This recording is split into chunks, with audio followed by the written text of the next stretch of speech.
जी great morning दोस्तों, नमस्कार। भूपेश आनंद आपके सामने। बेटा मैं लेक्चर नंबर 9 में आ चुका हूँ। This is the last lecture in which I will be doing some questions from your Kaplan study material study review. हम चैप्टर कर रहे हैं चैप्टर नंबर 4 और ये 9th लेक्चर में डिलीवर कर रहा हूँ। और एक एक लेक्चर मेरा एक एक घंटे का था। अगर आपने देखा हो पूरे 9 lectures I am going to upload in YouTube. Point ये आता है कि ये this chapter number 4 is somewhat technical and somewhat difficult. तो बच्चे मेरे को बड़ा सारा व्हाट्सएप कर रहे थे, मैसेजेस कर रहे थे, टेलीग्राम में कह रहे थे, मेल कर रहे थे कि सर आप बाकी चैप्टर्स अपलोड करो ना करो, ये वाला चैप्टर पूरा अपलोड कर दो। तो मुझे लगा कि मैं सब स्टूडेंट्स की बात मानूं और मैंने पूरे 9 के 9 चैप्टर्स आपके लिए अपलोड कर दिए। और the beautiful part is that the way I have told you that how to deal with a question, how to read a question, how to do the calculator technique, I think ये Kaplan BBB या बाकी कोई नहीं बता रहा। इसलिए मुझे ऐसा लगता है कि मैंने अपना बेस्ट दिया है। आप अपना रजिस्टर ओपन कर लें दोस्तों। Great morning. और मैंने बड़ी प्यारी सी कोटेशन लिखी है, जो जीता वो सिकंदर, बाकी सब बंदर बंदरिया। ये दुनिया जीतने वालों की है। ACCA F9 फर्स्ट अटेम्प्ट अगर आपने क्लियर किया है तभी आप जीते हैं यार। बहाने जितने मर्जी बना लीजिए, नहीं बने तो नहीं बने, मुझे तो फर्स्ट अटेम्प्ट वाले बच्चे चाहिए। आइए इन सभी बढ़िया बढ़िया अच्छी अच्छी भावनाओं के साथ लेक्चर नंबर 9 चैप्टर नंबर 4 का लास्ट लेक्चर बेटे आज मैं अपने आपके अपनी होश में डिलीवर करने जा रहा हूँ विद फुल एनर्जी। ठीक है जी। तो आप रजिस्टर ओपन करें, मैं टाइम दे रहा हूँ आप सभी को। कैलकुलेटर्स बाहर निकाल ले बेटे, बहुत अच्छा रहेगा कैलकुलेटर निकालेंगे। बिकॉज आज जो मैं क्वेश्चन कराऊंगा ना आपको, आप ये समझ लीजिए उसमें सभी के इंपैक्ट देखेंगे। Impact of tax, impact of working capital, impact of depreciation, impact of inflation and that too specific inflation. तो आपने अगर आज क्वेश्चन को ध्यान से एक क्वेश्चन को भी समझ लिया, वैसे आई will be discussing all the study material आज जो हम करेंगे, जो 3 4 5 क्वेश्चन रह गए सारे कंप्लीट करेंगे because in the last lecture I have covered some part.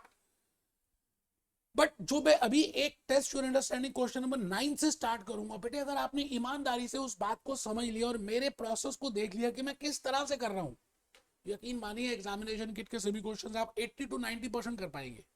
आइए इन्हीं बातों के साथ मैं भूपेश आनंद टाइम वेस्ट ना करते हुए मैं चाहता हूं कि आप कैप्लन अपने सामने रख लें। Test your understanding question number 9 को पढ़ना शुरू कर दें। और अगर आपने नहीं पढ़ा तो लेक्चर यहीं पे बंद करें, पहले test your understanding question number 9 को पढ़ें। आप खुद ट्राई करेंगे फिर देखेंगे तो ज्यादा समझ आएगा। आप कॉपी पेस्ट के लिए इस दुनिया में नहीं आए, आप लॉजिक्स को कंसेप्ट को समझने के लिए आए। आप खाली खाली कैप्लन में वो मार्क करा के पढ़ा रहे हैं लोग, पीपीटी से पढ़ा रहे हैं, उसके लिए नहीं आए यार। आप तो खुद ही क्रिएटिव क्रिएशन है, आप खुद क्रिएट करें लॉजिक्स। अगर लॉजिक्स क्लियर नहीं होंगे तो फिर आप बताइए प्रोफेशनल में जब आप जाएंगे, you will be taking advance financial management, you can not able to solve it. So in lecture number 6, in lecture number 5, in lecture number 7 मैंने आपको बेसिक लॉजिक्स बताने की कोशिश की, that why we take tax shield, why we take tax allowance on depreciation. So I have taken कि भाई अगर 0% tax rate लेते हैं तो डेप्रिसिएशन का कोई यूज नहीं है। अगर हम 30% लेते हैं तो डेप्रिसिएशन का यूज है, लेकिन उतना ही यूज है जितना टैक्स सेविंग हो रही है, क्योंकि डेप्रिसिएशन एक नॉन कैश एक्सपेंस है। अगर आप ये लॉजिक नहीं भी समझते तो क्वेश्चंस हो जाएंगे, बट मेरे दोस्त आपको आने वाले दिनों में प्रॉब्लम आएगी और बड़े सारे MCQs you will not be able to solve. So my request to you will be better go by the concepts। एक दिन ज्यादा लग जाए यार। आइए आइए जी, test your understanding question number 9 की बात हम करेंगे। और मैं आपके सामने इस समय बिल्कुल खड़ा हूं, आपके लिए ही खड़ा हूं, आपके लिए ही खड़ा हूं। और मैं चाहता हूं कि आप सभी मेरे साथ ध्यान से इस क्वेश्चन को पढ़ें। बेटे अगर ये एक क्वेश्चन ईमानदारी से आज पढ़ लिया ना आपने, तो एग्जामिनेशन किट के 10 केस स्टडीज इजीली कर पाएंगे, क्योंकि वो इसी के ऊपर आधारित है। जैसे लिखा होता है ना सीरियल में, सत्य घटनाओं पे आधारित। तो बेटे क्वेश्चन को बड़े प्यार से पढ़ना है। मैं देखिए सोल्यूशन तो कैप्लन में भी है, सोल्यूशन तो बीबीबी में भी है, फिर भी आप मेरे लेक्चर्स क्यों कर रहे हैं? क्योंकि वहां पे वो सेल्फ एक्सप्लेनेटरी नहीं है। आपको ये बताया नहीं जाएगा कि ऐसे क्यों किया। भूपेश आनंद आपको बताएगा कि ऐसे इसलिए किया, ऐसे ऐसे ऐसे ऐसे ऐसे ऐसे बताएगा। लेकिन वो तब ज्यादा समझ आएगा जब आप क्वेश्चन को ध्यान से पढ़ेंगे। मैंने पढ़ना भी शुरू कर दिया। A company is considering a potential project, एक कंपनी जिसके आप फाइनेंस मैनेजर है, because you have to appraise that investment appraisal project, potential project with the following forecast। बेटे आप क्या भविष्य की बातें कर रहे हैं कि अगर हम ये प्रोजेक्ट कर लेंगे तो हमें भविष्य में ये होगा, जैसे आप ACCA कर लेंगे तो आपकी बिग 4 में MNCs में जॉब लग जाएगी, फिर आपको इतनी सैलरी मिल जाएगी, फिर इतना इंक्रीमेंट हो जाएगा, फिर आप आउट ऑफ इंडिया चले जाएंगे, फिर आप आउट इंडिया फिर आप वहाँ सेट हो जाएंगे, फिर वहाँ पे गाड़ी बंगला ले लेंगे, फिर वहाँ पे CPA कनाडा कर लेंगे या CPA USA या कुछ भी जो भी आपने सोचा हुआ, आपने भविष्य के बारे में सोचा, तभी तो आप ACCA कर रहे हो, F9 के पेपर में भूपेश आनंद अटेंड कर रहे हो। नाउ वो कह रहा है कि इनिशियल इन्वेस्टमेंट, कोई भी काम करते हैं तो we have to do outflow, और आउटफ्लो क्या होती है? इनिशियल इन्वेस्टमेंट होती है, प्रॉपर्टी प्लांट इक्विपमेंट खरीदनी पड़ती है, वर्किंग कैपिटल इंट्रोड्यूस करनी पड़ती है, ठीक है जी। तो कह रहा है जी नाउ, नाउ का मतलब क्या है? Zero period. अब तो आपको समझ आ गया होगा नाउ का मतलब T0। डिस्पोजल प्रोसीड्स, अच्छा फिर वो कह रहा है जी ये जो आप इनिशियल इन्वेस्टमेंट परचेज करेंगे T1 T2 T3 में नहीं होगी, खाली T0 में होगी। अच्छा डिस्पोजल्स, इस एसेट को जब बेचेंगे तो थर्ड ईयर में बेचेंगे। फर्स्ट 0 1 2 जान के मैंने डैश कर दिया कि आपको लॉजिकली और समझ आए, आपको ये पता चले कि क्वेश्चन को रीड कैसे करते हैं। मेरा ऑब्जेक्टिव यही है कि आपको मैं पढ़ाना सिखा दूं, बेटे बाकी तो आप कर लेंगे, मुझे पता है आप इतने समझदार हैं, है ना। मैं चाहता हूं कि आपको थोड़ा सा मैं ये बताऊं कि आप करेंगे कैसे, है ना, पढ़ेंगे कैसे। आइए डिमांड, वो कह रहे जी डिमांड जीरो पीरियड में तो होगी नहीं, 5 million units, 10 million units, 6 million units. एक बात बड़ी प्यारी सी बोलनी है, अगर मिलियन लिखा है, बिलियन लिखा है, तो मिलियन को मिलियन ही रहने दें, जरूरी नहीं ज्यादा जीरो जीरो डालें। बेटा ज्यादा जीरो जीरो डाल के आप खुद अपना टाइम भी वेस्ट करेंगे और कंफ्यूजन भी क्रिएट करेंगे। एक बच्चा कहता है मुझे तो पता भी नहीं मिलियन क्या, बेटे 1 million is equal to 10 lakh rupees होता है ना। 1 करोड़ में 7 जीरो आते हैं, ये बात तो पता ही होंगे लॉजिकली। बट मैं आपसे क्या कहता हूँ, let it be in million, आप कैलकुलेशन 5 10 8 की इन मिलियन ही करें, ठीक है sir. The selling price is expected to be, कह रहा था जी $100 की है, and the variable cost 30 per unit. वो कहता जो यूनिट्स हम बनाएंगे वो हमें लग रहा है 5 मिलियन बेचेंगे, और 1 यूनिट 100 रुपए में बेचेंगे, और उसकी variable cost 30 rupees per unit की होगी। But these figures are given in today's terms, it means current purchasing power के टर्म्स में दिए, रियल पावर में दिए। इट मीन्स अगर आपको मनी मेथड लगाना तो इसको इन्फ्लेट करना पड़ेगा, ठीक है sir. Taxes paid, taxes paid 30% 1 year after the accounting period. I think मैंने जब आपको बताया था कि tax in European countries they generally पे, इंडिया में तो एडवांस टैक्स ले लेते हैं, उसी या साल के शुरू में ही ले लेते हैं, but sometimes you have to pay tax after 1 year, so you have to prepare 1 more year column that we have already discussed. Working capital will be required, बड़ी सिंपल सी बात है, जब आप कोई नया काम करेंगे, मशीनरी परचेज करेंगे, तो उस मशीनरी के साथ you require some working capital also. तो कह रहा 10%, 10% ऑफ सेल्स, जितनी भी सेल्स होगी उसकी 10% वर्किंग कैपिटल चाहिए, और वो पहले चाहिए, मतलब जो फर्स्ट ईयर की सेल होगी उसमें 10% निकालिए, लेकिन वर्किंग कैपिटल आपको T0 में चाहिए। T2 में जो सेल्स होगी उसका 10% निकालिए, लेकिन वो वर्किंग कैपिटल आपको T1 में चाहिए। I think you are getting my point.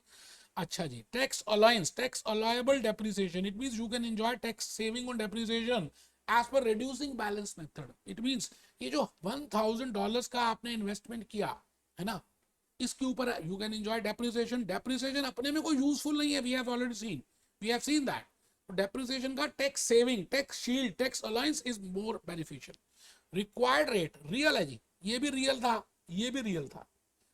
इसका मतलब ये आपको आर दिया हुआ है, आर, ठीक है सर, नॉमिनल रेट नहीं दिया है। जनरल इन्फ्लेशन रेट, वो कहता है ये जनरली तो 3% से बढ़ेगी, but selling price is expected to increase by 4% and variable cost by 5%। It means आपको स्पेसिफिक रेट भी गिवन है। कहने का मतलब है इस क्वेश्चन में आपको इन्फ्लेशन भी गिवन है, जनरल रेट भी गिवन है, स्पेसिफिक रेट भी गिवन है, पहली बात। इसी क्वेश्चन में आपको वर्किंग कैपिटल का इफेक्ट भी गिवन है, इंपैक्ट। इसी क्वेश्चन में आपको इंपैक्ट ऑफ कॉर्पोरेशन टैक्स भी है, और इसी क्वेश्चन में आपको इंपैक्ट ऑफ डेप्रिसिएशन भी है। तो कहने का मतलब है कि इन केस अगर आप सिंसियरली मेरी बात को सुन लेते हैं, आने वाले 15 मिनट अगर आप मेरे साथ 100% होकर रहते हैं, तो आप काफी सारे you will be able to do so many questions from the examination kit. तो मेरी बात आप शायद समझ पा रहे हैं जो मैं कहना चाह रहा हूं। You have to calculate the NPV of the project, आराम से। देखिए कोई जल्दी नहीं है, हम इस क्वेश्चन को प्यार से समझेंगे, करेंगे। मैं चाहता हूं कि 1 मिनट लगा के आप दोबारा पढ़िए, देखिए इसमें क्या क्या चीजें दी हुई हैं, फिर हम वर्किंग नोट बनाएंगे, फिर हम चीजों को समझेंगे। घबराना बिल्कुल भी नहीं है, भूपेश आनंद आपके साथ है। ये फुल फ्लेज क्वेश्चन हम कर रहे हैं जो एग्जामिनेशन किट या पास एग्जामिनेशन में आपको आते हैं, because we have to see the impact of all the things. ठीक है, अभी तक हमने क्या क्या किया, वो क्वेश्चंस किए जिसमें खाली इंपैक्ट वर्किंग कैपिटल का था, और जस्ट इंपैक्ट ऑफ इन्फ्लेशन, और जस्ट इंपैक्ट ऑफ टैक्स, और just impact of depreciation. But now the point is, in real life, in as a finance manager, you have to calculate the questions, you have to do the NPV, then we have to follow all the impacts. आपको सारा सबको manage करके चलना है भाई साहब. तो please आराम से have a reading of this question. मैं आपको टाइम दे रहा हूं, I'm giving you your own time. Please take the time, just analyze, अपने आप से बात करो, सेल्फ टॉक करो कि इसमें क्या क्या बातें पूछी हुई. एक बात तो मैंने आपको ये बतानी है कि अगर specific rate of inflation given है तो आपको रियल मेथड से सॉल्व नहीं करना चाहिए NPV, rather you have to follow money method, that is nominal method. ये बात तो आई थिंक थोड़ी सी याद भी आ रही होगी, हमने लेक्चर 7 में 6 में की भी है. ठीक है सर. दूसरी बात, टैक्स की बात तो मैंने आपको बताई थी, हमने एक क्वेश्चन भी किया था कि tax if paid in arrear, तो एक साल ओवर ऐड कर लेंगे. And no depreciation is charged in the year of disposal. In the year of disposal, we will calculate either balancing allowance or balancing charge. कुछ भी निकाल लेंगे. ठीक है सर. थर्ड पॉइंट यहाँ पे वर्किंग कैपिटल गिवन है. Working capital is 10% of sales, और उसको हम इनिशियल देख लेंगे. ठीक है सर. आइए इन सभी बातों के साथ मैं आपके लिए बड़ी प्यारी प्यारी सी बातें, देखिए मैंने बड़ा इंपॉर्टेंट, बड़ी मेहनत की है दोस्त. सर ऐसा है ना, ये क्वेश्चन तो मैं कैप्लन की सोल्यूशन निकालता और वहीं पे प्लस माइनस करके समझा देता, लेकिन मेरी आत्मा नहीं मानती यार. मैं भूपेश आनंद आपसे दिल से प्यार करता हूं. तो मैंने क्या किया, बड़ी मेहनत की, स्लाइड्स बनाई, और उस हैंड रिटन स्लाइड्स प्रिपेयर की कि आपको लॉजिकली ज्यादा समझ आए, आपको क्लासरूम का टच हो, है ना. कमर सीधी करके बैठेंगे, देखिए कहानी शुरू होने वाली किस्मत की. तो मैंने एक घड़ा बनाया. मैंने कहा जी घड़े में कौन, घड़े में आपको निकालना क्या है, एनपीवी. एनपीवी में यहाँ पे चारों तरह के इंपैक्ट्स आपको लेने हैं. टैक्स का इंपैक्ट भी इस क्वेश्चन में है, डेप्रिसिएशन का इंपैक्ट भी है, वर्किंग कैपिटल का इंपैक्ट भी है, इन्फ्लेशन का इंपैक्ट भी है, और आप बिल्कुल डरेंगे नहीं, करेंगे, करके दिखाएंगे. ठीक है सर, हम स्टार्ट कर रहे हैं.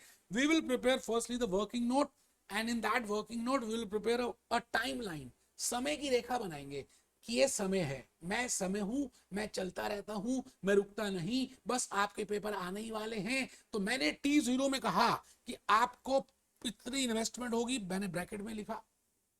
फिर first year, second year, third year, इतने यूनिट्स आप बेचेंगे, 5 मिलियन, 10 मिलियन और 6 million. But we want cash inflows, and cash inflows is equal to operating cash inflows plus terminal cash inflows. And operating cash inflows can be calculated by two methods. One is profit after tax plus depreciation, which is not generally being followed by ACCA. And the second method is cash profit after tax, or trading cash profit after tax plus tax saving on depreciation. So we will be following this method. सब कुछ clear है, सब बता चुका हूं बेटे, मेहनत हो चुकी. ठीक है sir. Selling price is $100, $100 and $30, and you have sold that asset in the year of sale, that is in the third year. Okay, so I will not charge any depreciation in the third year. दोस्तों ये जो मैं बोल रहा हूं ना, ये कैप्लॉन में, बीबीबी में नहीं है. आप ध्यान से मेरी बात को सुनना, और इस चीज को आराम से सभी वर्किंग नोट्स को प्रिपेयर करना, क्योंकि ये आपका फाउंडेशन बन जाएगा जब आप एग्जामिनेशन किट के क्वेश्चंस करेंगे. ठीक सर. आइए जी, नोट नंबर 2 की तरफ हम बढ़ रहे हैं. मैंने अपनों से अपनी सी बात कर रहा हूं, अपनों से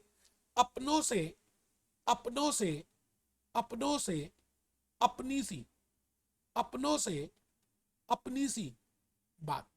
मैं आप सभी से अपनी सी बात कर रहा हूं. Friends, information is specified in today's terms, because it is specifically given in the question that this information is real terms, today's terms, current purchasing power.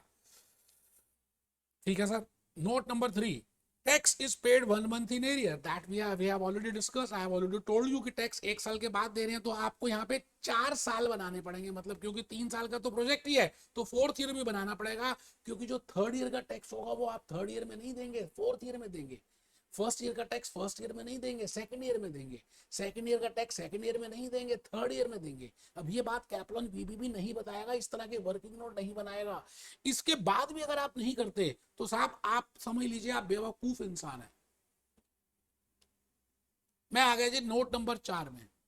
पहले 3 नोट मुझे मालूम है आप लिख चुके हैं, नोट नंबर 4 की तरफ हम बढ़ते जा रहे हैं. अभी क्वेश्चन करना स्टार्ट नहीं किया बेटे, क्वेश्चन को समझ रहे हैं, सो दैट आपको मैं एक हैबिट डाल दूं कि जब आप क्वेश्चंस करेंगे एग्जामिनेशन किट से तो हो पाएंगे. ठीक है sir. Friends working capital is related with sales. अच्छा वर्किंग कैपिटल किसी से भी रिलेट करती है, लेकिन बेस्ट क्राइटेरिया होता है सेल्स का, और क्वेश्चन में लिखा हुआ है कि वो सेल्स के ऊपर है। ठीक है सर।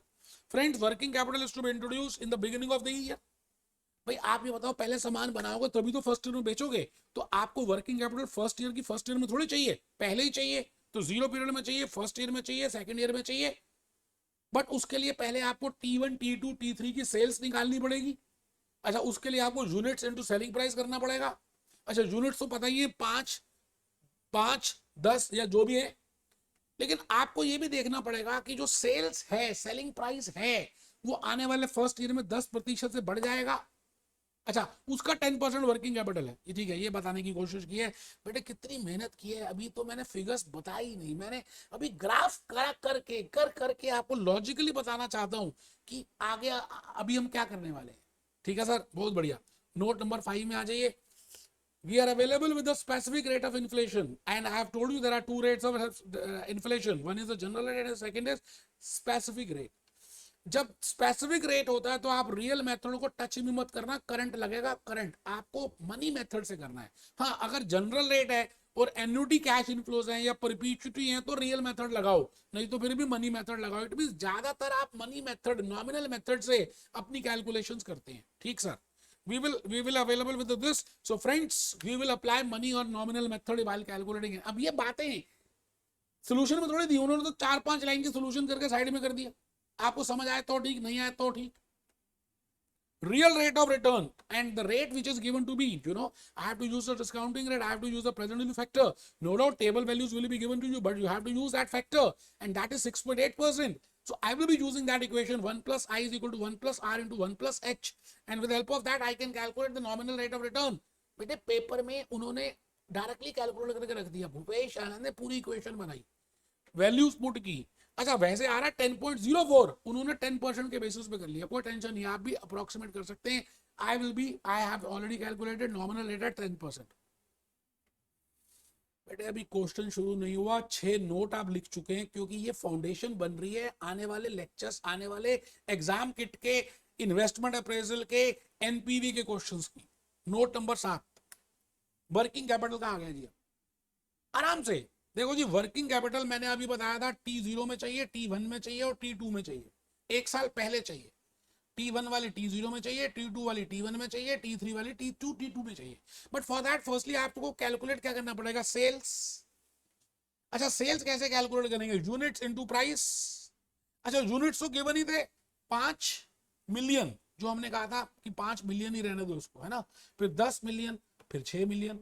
अगर मैं इसको सेलिंग प्राइस से मल्टीप्लाई कर दूं तो बेटे सेल्स आ जाएगी, और सेलिंग प्राइस 4% से बढ़ रही है, स्पेसिफिक इन्फ्लेशन रेट गिवन है, तो इसका मतलब 100 रुपीज जो आपको T0 की वैल्यू दी है ना, वो रियल टर्म्स की है, लिखा हुआ क्वेश्चन में। तो आप बताइए जी फर्स्ट ईयर में वो सेलिंग प्राइस पर यूनिट $104 का हो जाएगा या नहीं हो जाएगा। 4% आप अगर नहीं लगा पा रहे तो मेरे लिए दुख की बात है बेटे। अगर आप $100 प्लस 4% ऑफ $100, $104 भी नहीं निकाल पा रहे तो ACCA छोड़ दीजिए। फिर 104 का 4%, मतलब 104 प्लस 4% ऑफ 104, मैंने कैलकुलेटर से कैलकुलेट किया। आप में से कुछ मूड बुद्धि के बैठे हैं, दोस्त who are doing from calculator with their mobile, वो बेवकूफ इंसान है, कमर सीधी करके नहीं बैठे, वो ढीले बैठे हुए हैं, वो अपनी जिंदगी से प्यार नहीं करते। $108.16 और थर्ड ईयर में 108.16 का 4%, 113.36। This is the selling price per unit. So if I multiply selling price per unit with number of units, I can calculate sales.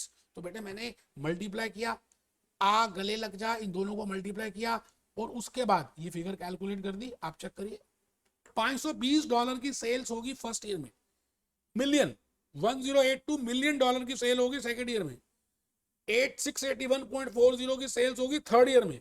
ठीक है सर। अच्छा अब आप बताइए पहले वर्किंग कैपिटल की रिक्वायरमेंट कितनी होगी। बेटे हमें पता 10% है, तो $520 का 10% $52, $1082 का 10% $108.2, 68.40 का 10% $68.14। बट द पॉइंट इज जो वर्किंग कैपिटल की रिक्वायरमेंट आपकी फर्स्ट ईयर में, वो फर्स्ट ईयर नहीं चाहिए, जीरो पीरियड में चाहिए। इसलिए मैंने एरो बनाए, एरो बनाए, एरो बनाए, एरो बनाए। बेटे नोट कर लो बेटे, सच कह रहा हूं, ये कैप्लॉन में इस तरह से प्यार से एक्सप्लेन नहीं किया गया। उन्होंने शॉर्ट फॉर्म यूज किए है।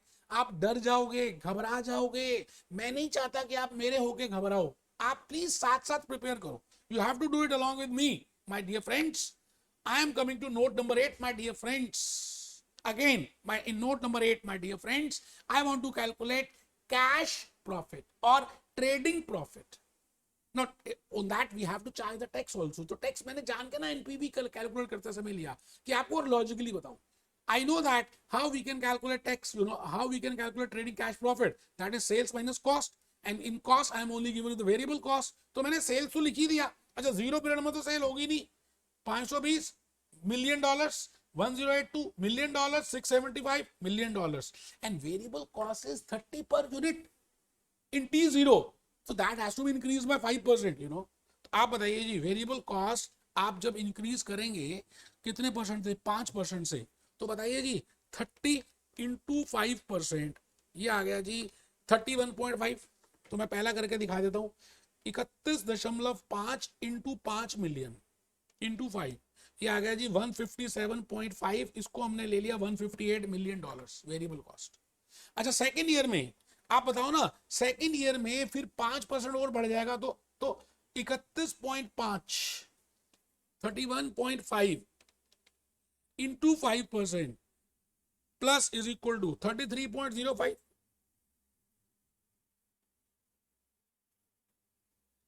ये आ गया जी 33.075 पर यूनिट इंटू कितने यूनिट से बेटे?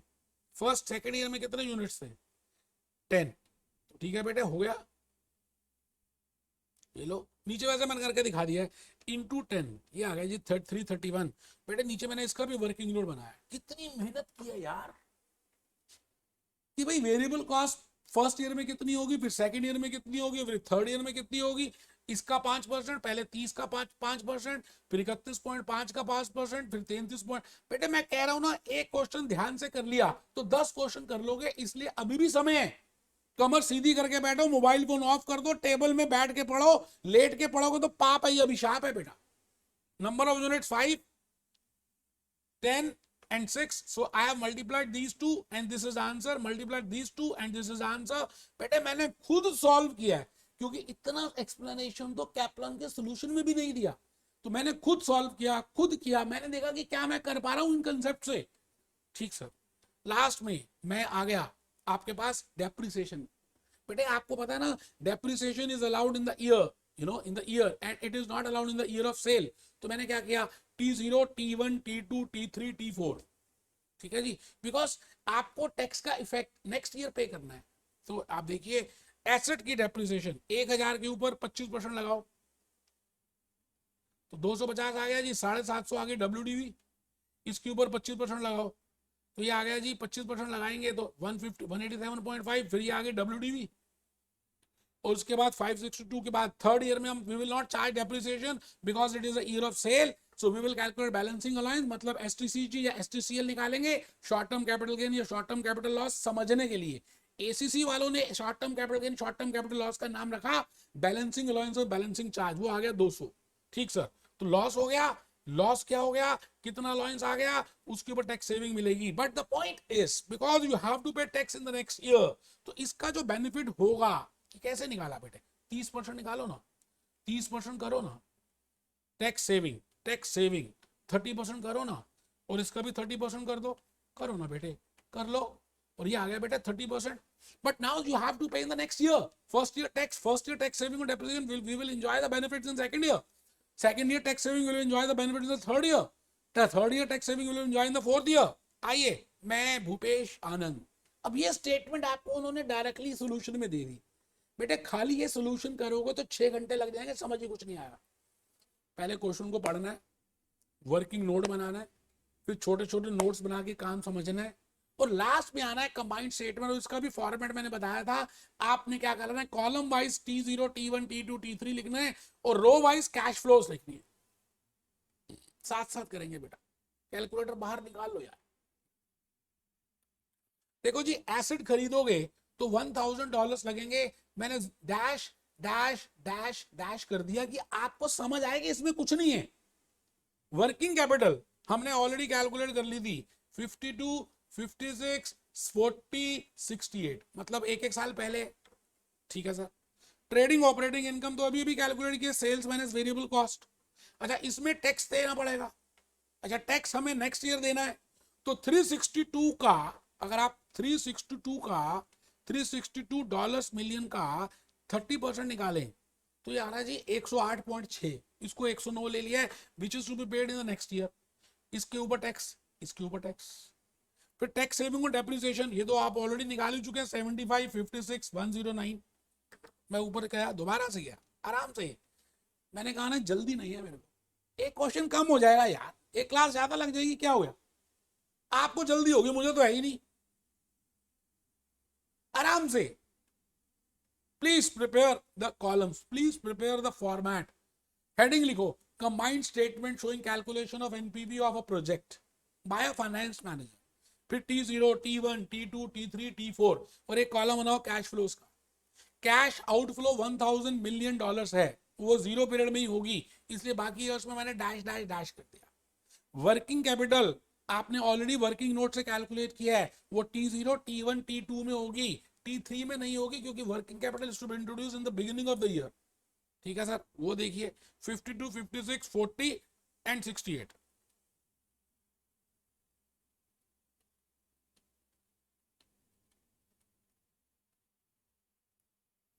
आराम से देख लीजिए, पहले कोई जल्दी थोड़ी है। मैं रुके हूँ भाई साहब, आप पहले नोट करो, अपने आप करोगे ना तो ज्यादा समझ आएगा, मैं तो करा ही रहा हूं।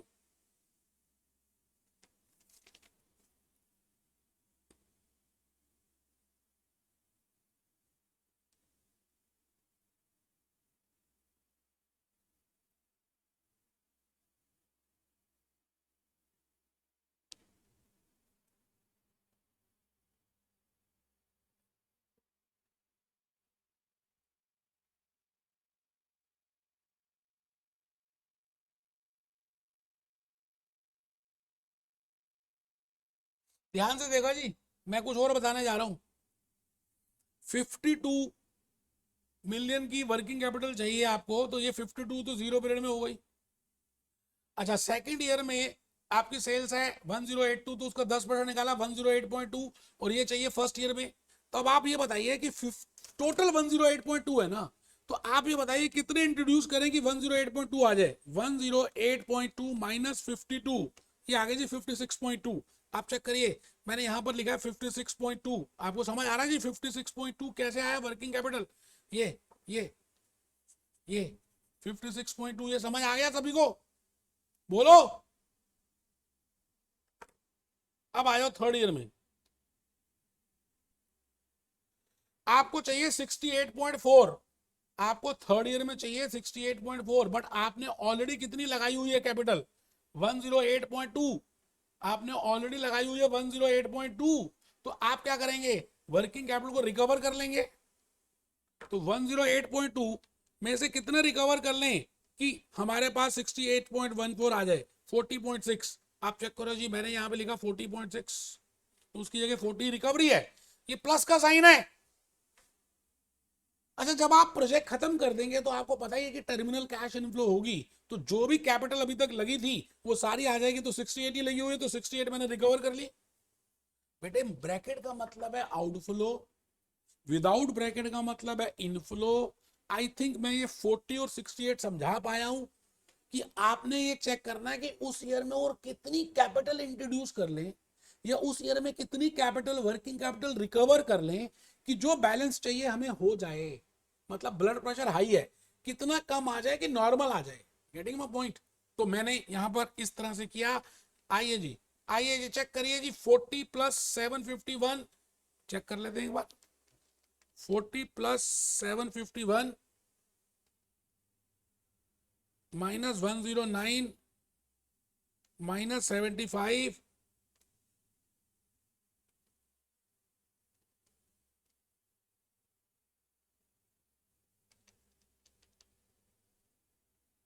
40 प्लस 751 माइनस 109 माइनस 75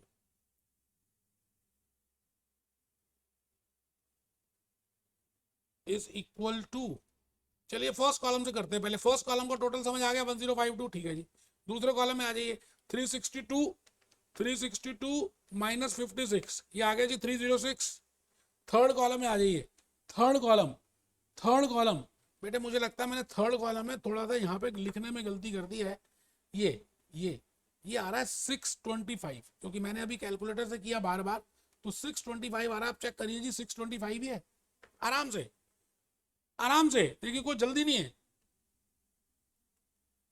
चेक करिए, मैं एक बार दोबारा से आपके सामने लाइव करूंगा तो आपको ज्यादा समझ आएगा। 625 कैसे आया देख लो, इसी कॉलम का टोटल कर दो। T2 का 40 प्लस 751 प्लस माइनस 109 माइनस, अच्छा माइनस नहीं है, प्लस 75,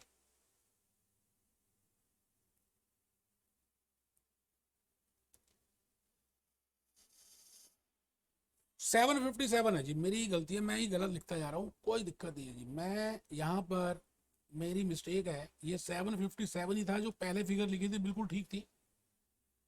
अब आ जाओ जी, इसमें आ जाओ T3 में 68 प्लस 467 प्लस माइनस 225 प्लस 56, ये आ गया जी 366।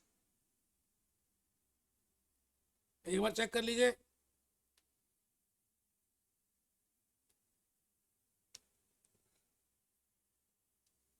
मैं हूं इस समय थर्ड ईयर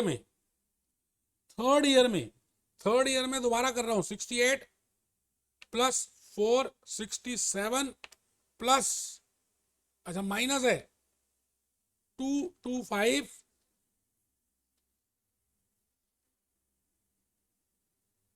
और मैंने ना टर्मिनल कैश इनफ्लो नहीं लिए गलती से।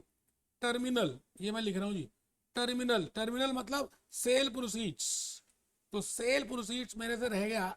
सेल प्रोसीड्स इसका मतलब है मैंने सोल्यूशन देख के नहीं किया। 200 की सेल प्रोसीड्स है भाई। आपने थर्ड ईयर में बेचा ना, तो अभी तो बैलेंसिंग अलाउंस निकाला, तो 200 की थर्ड वो है, तो प्लस 56 प्लस 200, ये आ गया जी 566, बिल्कुल ठीक है। तो मैंने यहाँ पे पहुंच गया जी 566। अब ये बात प्रूव करती है कि मैंने कैप्लॉन का आंसर नहीं देखा, मैंने अपने आप सॉल्व किया और आपको लाइव करके दिखाने की कोशिश की। 140 माइनस 109, ये आ गया जी 31 माइनस का। टर्मिनल कैश इनफ्लो एक तो सेल वैल्यू ऑफ एसेट होती है और एक रिकवरी ऑफ वर्किंग कैपिटल होती है। मैंने रिकवरी ऑफ वर्किंग कैपिटल यहां ले ली, वैसे तो एक साथ भी कर सकते थे, ज्यादा बेटर था। जब आप ये 65, ये 68 रिकवरी ऑफ वर्किंग कैपिटल और ये जो है 200 सेल प्रोसीड्स एक साथ ही लिखते, टर्मिनल कैश इनफ्लो 268, क्योंकि आपको इस तरह से याद रहेगा कि terminal cash inflow is always at the end of the project, तो कोई आइटम भूलेगी नहीं। Cash inflow is equal to operating cash inflow plus terminal cash inflow, and terminal cash inflow is due to two reasons. Terminal cash inflow is due to two reasons. One is due to operating cash inflow. अच्छा, terminal is due to two reasons. One is due to recovery of the working capital and second is due to the sale value of the assets.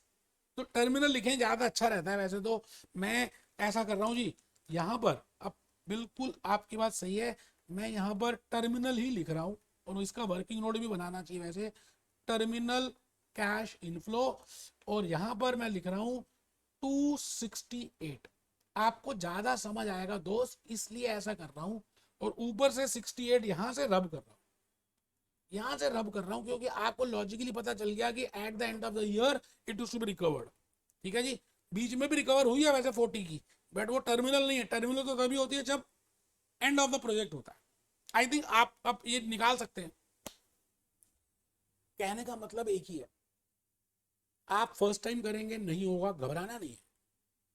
Second time करेंगे नहीं होगा, घबराना नहीं है। कुछ तो improvement होगी। धीरे धीरे धीरे धीरे आपको लॉजिक्स आपको समझ आ जाएगा। मेरे लेक्चर्स दोबारा देखने, क्या पता आपने उस समय वो पॉइंट ध्यान से ना सुना हो या ना लिखा हो, या आपने उतना उसमें तवज्जो ना डाला हो, अब डालना है। ठीक है सर, बहुत बढ़िया। तो हम आ गए जी next point, try yourself question number 10 की तरफ। Try yourself question number 10 की तरफ आइए सर, आइए आइए। मैं 10th की तरफ आ गया हूं और मैं ध्यान से पढ़ूंगा इस क्वेश्चन को। अब बड़े इजी इजी से, ज्यादा कुछ मुश्किल नहीं। आपने बहुत बड़ा क्वेश्चन कर लिया दोस्त, बधाई है आपको, आप सबको बधाई है, बधाई है, बधाई है। आप सबने समझ लिया कि चारों चीजों का इंपैक्ट क्या है। बधाई है, बधाई है। पढ़ते हैं। A project has a annual cash inflow. देखो दो दो तीन बातें लिखी है, एनुअल, नेट, कैश इनफ्लो। मतलब एक तो ये कैश इनफ्लो है, कैश प्रॉफिट्स है, नेट है, आउटफ्लो माइनस इनफ्लो करके नेट है, और एक साल की है, of 3 million occurring at the end of each year. Life of the project is 2 years. An investment of 3.5 million is made at the outlet. In the beginning, outflow. All cash flows are subject to tax rate of 30%. Payable when cash is received. इसमें यहां पर arrear नहीं है. There is no tax allowance, depreciation. Average inflation rate is 5%. Expected to affect the effect of inflow of this. Cost of capital is 15.5% in money terms. आपको NPV निकालनी है। बेटे question छोटा लग रहा है, लेकिन इसमें एक दो बातें छोड़ के सारे इंपैक्ट है। इंपैक्ट ऑफ इन्फ्लेशन भी है, इंपैक्ट ऑफ टैक्स भी है, हाँ इंपैक्ट ऑफ डेप्रिसिएशन और वर्किंग कैपिटल आई थिंक नहीं है, लेकिन आपको तो मैंने चारों इंपैक्ट्स बताए हैं। आपने क्वेश्चन को ध्यान से पढ़ना है, क्वेश्चन का वर्किंग नोट बनाना है, जो इंपैक्ट्स हैं उसके वर्किंग नोट्स अलग से प्रिपेयर करने हैं, और फिर लास्ट में कंबाइंड स्टेटमेंट बनानी है। एनपीवी की जल्दबाजी नहीं करनी। कैप्लॉन में जो सॉल्यूशन दिया बहुत छोटा सा दिया है, आप देखेंगे तो आप घबरा जाएंगे, डर जाएंगे, आपको समझ ही नहीं आएगा। आप भूपेश आनंद के हिसाब से चलें, जो भूपेश आनंद आपको कहता है। आप इसकी चित्र बनाइए, चित्र रूपा, चित्र के रूप जैसी timeline. Please prepare timeline, T1 T2 T0। अब यहाँ T3 बनाने की इसलिए जरूरत नहीं पड़ी क्योंकि टैक्स आपको उसी ईयर में देना है जिस ईयर में आपकी इनकम हो रही है, एरियर में नहीं देना। और वर्किंग ठीक है, तो T0 में देखिए आउटफ्लो 3.5 मिलियन है। अब जो जो क्वेश्चन आपने पढ़ा, जो जो डाटा है वही तो लिखना होता है टाइमलाइन में। आप घबराते क्यों यार? फर्स्ट ईयर में 3 मिलियन की कैश इनफ्लो है, मतलब सेल्स माइनस कॉस्ट करके उन्होंने 3 मिलियन, और 3 मिलियन यहां पर है। ठीक है सर। टैक्स रेट 30% है, इन्फ्लेशन रेट 5% है, कॉस्ट ऑफ कैपिटल 15.5 है। इट मीन आप मनी टर्म्स में करेंगे तो ज्यादा बेटर रहेगा। आप पहले वर्किंग लोड बना ले। मैं फिर ऊपर ले गया स्लाइड, कमर सीधी करके बैठ रहे हैं आप, ढीले बैठ चुके हैं। आपको लग रहा है क्वेश्चन कर लेंगे, नहीं कर पाओगे अगर अभी नहीं किए तो, और फिर लास्ट में उठाओगे तो घबरा जाओगे। T1 T2 3 tax rate 30%, inflation rate 5%, cost of capital 15.5%। अब आप ये बताइए जी, operating cash inflow, operating cash inflow में 5% की बढ़ोतरी होगी इन्फ्लेशन की, बिकॉज हमें गधे गधे एक साथ लेने हैं, घोड़े घोड़े एक साथ लेने हैं। I will be following money method और I will be following nominal method. तो उसमें रेट ऑफ डिस्काउंटिंग तो नॉमिनल है, कैश इनफ्लो भी तो नॉमिनल होनी चाहिए। अच्छा, जब कैश इनफ्लो नॉमिनल होंगे और वो दी हुई है रियल, तो उसको बढ़ाओ, तो 3 plus 5% of this 3.15 first year में होगी, और सेकंड ईयर में 3.15 का 5%। तो आपकी इनफ्लोस फर्स्ट ईयर में इतनी होगी, सेकंड ईयर में इतनी होगी। ठीक है सर। तो these are nominal cash inflow. आओ जी सर, सर ये कंबाइंड स्टेटमेंट आप बनाने से पहले क्वेश्चन को एक बार दोबारा से समझ लो, पढ़ लो, देख लो। जो समझदार बच्चे होते हैं ना, वो बातों को सुनते हैं और करते हैं। Combined statement of NPV. अब T0 T1 T2 आउटफ्लो पता ही है आपको 3500 गिवन है, इसलिए मैंने जान के यहां डैश कर दिया। T0 में ही होगी। कैश इनफ्लो 3150, ये निकाला 3150, और ये निकाला 3308। ठीक है जी।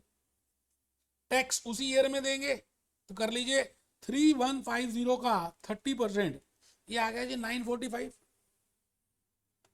आप कर नहीं रहे ना, चक्कर तो ये है, करेंगे तो ज्यादा बातें समझ आएंगी। 30%, तो चलिए जी, ये आ गया जी नेट कैश फ्लो 3500, 2205, 2316।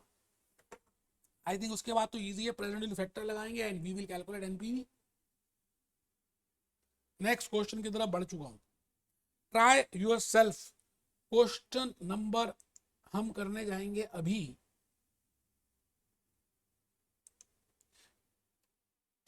हमने कर लिया जी 10th, अब हम कर रहे हैं 11th। आराम से छोटे छोटे क्वेश्चन है, इसलिए इसका कुछ लिखा नहीं।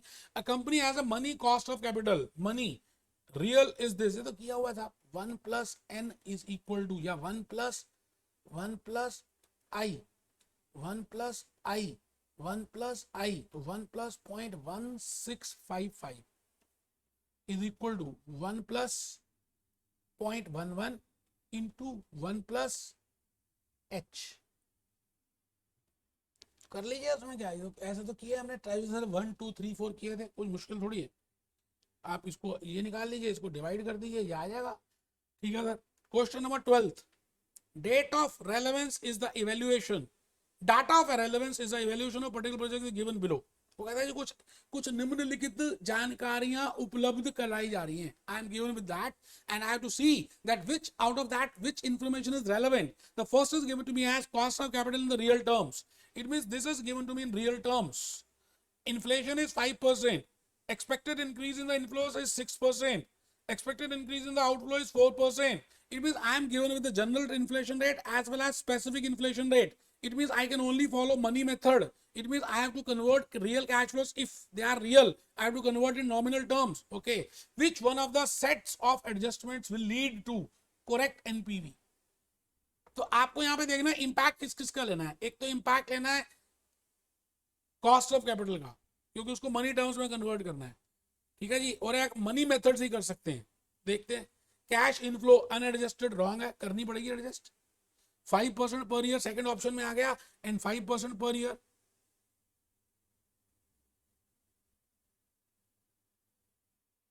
ये भी गलत है बेटा, वो कह रहा है आउटफ्लो 4% से बढ़ेगी, वो 6 से बढ़ेगी, वो 5 से बढ़ेगी, तो फिर आप कैसे कह रहे हैं कि 5% पर ईयर। सी पढ़िए, सी।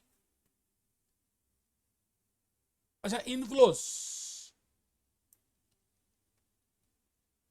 आराम से 6% पर इंक्रीज, ये भी 6 इनफ्लोस को 6% से बढ़ाएंगे और इसको 4% से बढ़ाएंगे, और ये 15% कैसे करेंगे, आपको ये निकालना पड़ेगा।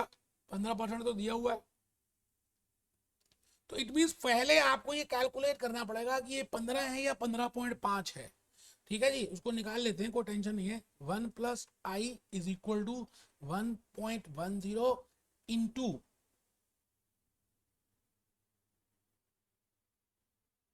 1.05 कर लीजिए।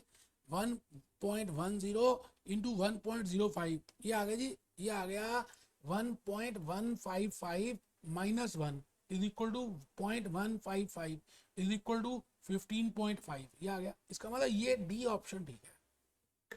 मैंने कहा ना, आपके लॉजिक्स, आपके कंसेप्ट क्लियर है ना, तो घबराना नहीं है, डरना नहीं है, आप कर लेंगे। मैं आ गया जी second last question of कैप्लॉन।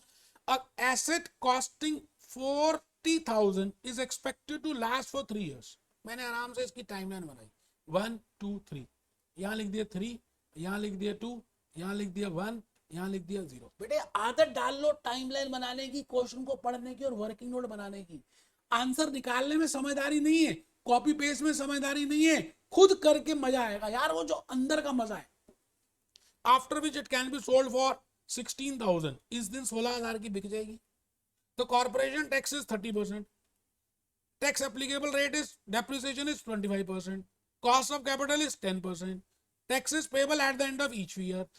What is the cash flow in respect of tax allowance depreciation that will be used in time 2 on the net present value? बेटे इजी है, 10 बार कराया है बेटे। इसमें तो बैलेंसिंग अलाउंस निकालना है और बैलेंसिंग चार्ज निकालना है, आप आराम से कर सकते हो। मैंने ये लॉजिक्स कराए हुए, इसलिए मैं टाइम वेस्ट नहीं कर रहा बेटे। मैं आ रहा हूँ test your understanding question number 14 में।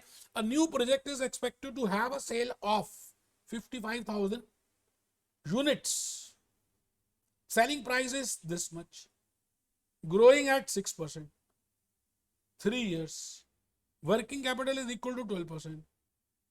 आराम से आपको ये निकालना है कि सेकंड ईयर में वर्किंग कैपिटल कितनी चाहिए। मैंने बताया ना कि हम पहले वर्किंग कैपिटल टोटल कितनी है और कितनी इंट्रोड्यूस करेंगे। यहाँ वो कह रहे हैं इंट्रोड्यूस कितनी कर रही है। चाहिए में और इंट्रोड्यूस में डिफरेंस है, आप क्वेश्चन को पढ़ लो पहले। आप ये कर चुके हो टेस्ट योर अंडरस्टैंडिंग 9 में, जब मैंने कहा था जी वर्किंग कैपिटल टोटल इतनी चाहिए और इतनी है, तो सेकंड ईयर में आपने रिकवर की थी, अभी कराऊंगा, पढ़ो।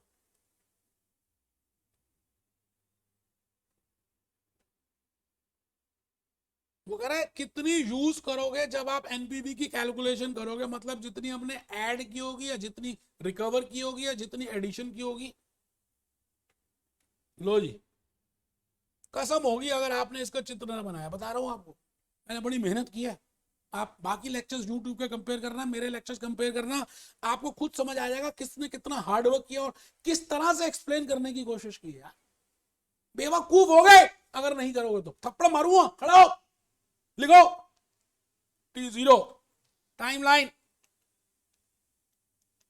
T1 T2 T3, number of units 55 55 55 into selling price per unit 3.5 3.71 3.93. I think I have already told you there is a growth. Okay. Now total is 1,92,500, 2,04,500, and this is I have calculated 12% of that. So this is the working capital required.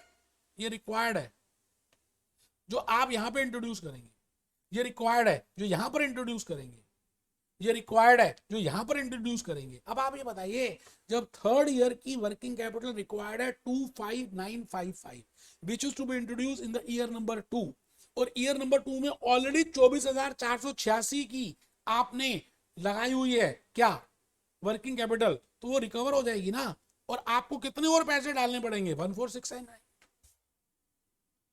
बेटे ध्यान से समझ के करना है, मैं फिर repeat करता हूं, मुश्किलें आएंगी, हर पल मुश्किल आएगी, बट अगर आप जितने ज्यादा अवेयर होगे उतना ज्यादा जल्दी काम होगा। यार आप देखो ना इस वीडियो में इसने क्या किया, आपको मैं छोटा सा वीडियो दिखा रहा हूं, सुनो, देखो, life is a daily battle, हर रोज का बैटल है यार, चेक करिए, देखिए इसमें क्या हो रहा है। बेटा हिम्मत नहीं छोड़नी, हिम्मत नहीं छोड़नी। NPV F9 chapter 4 exam kit करके आना है यार, झंडे गाड़ दो, मजा आ जाए एक बार।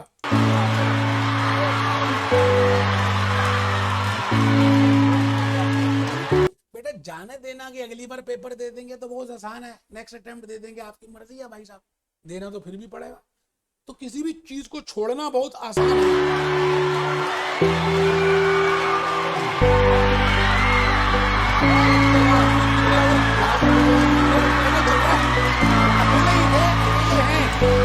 अकेले ही रहेंगे, ए मार्ग के सहारो मत दो मुझे सहारा, अकेले ही करना है आपको एसीसी।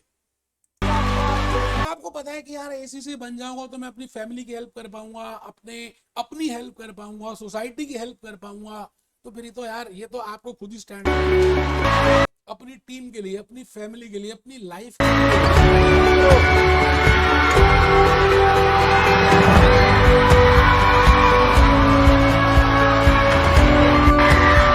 और अकम्प्लिश कर लो यार। कितनी खुशी होगी जब आप एसीसी क्वालिफाई कर जाओगे, मतलब वो एहसास अभी लेकर आओ, वो भाव अभी लेकर आओ कि आपने रिजल्ट देखा और आप पास हो गए 13 पेपर्स। ओहो, तो मेरी बेस्ट विशेस है, प्रैक्टिस करें, कोई डाउट हो तो मुझे बताएं, मैं स्पेशल गूगल मीट के कस्टमाइज लेक्चर्स, कस्टमाइज डिस्कशंस भी करूंगा, अगर डाउट है मैं लाइव लेक्चर्स भी लेता हूं, उसमें पूछिए।